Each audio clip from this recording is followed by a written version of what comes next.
Управниот суд ја прифати жалбата на БЕСА за повторно гласање во избирачкото место 2901.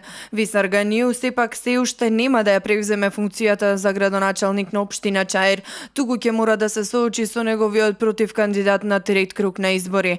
Бројот на гласови во ова избирачко место може да го промени резултатот од локалните избори и да се утврди победникот поради големиот број на регистрирани гласачи и тесната разлика меѓу двајцата кандидати кои беа во вториот круг од изборите.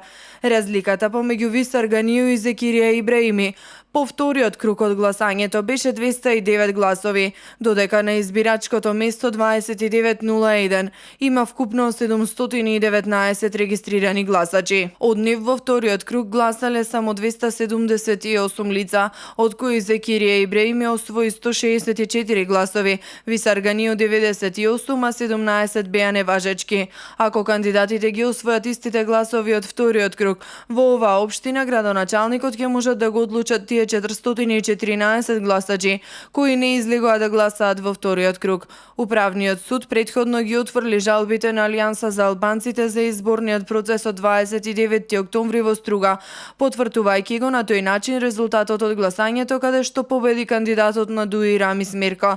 Исто така не беа прифатени останатите жалби на движењето БЕСА и на Народното движење на Македонија. Вкупно имаше 16 жалби до управниот суд, од кои 11 на Алијанса за албанците, 4 од движењето БЕСА и 1 од Народното движење на Македонија. Претходно Државната изборна комисија ги отфрли сите жалби поврзани со вториот круг од локалните избори.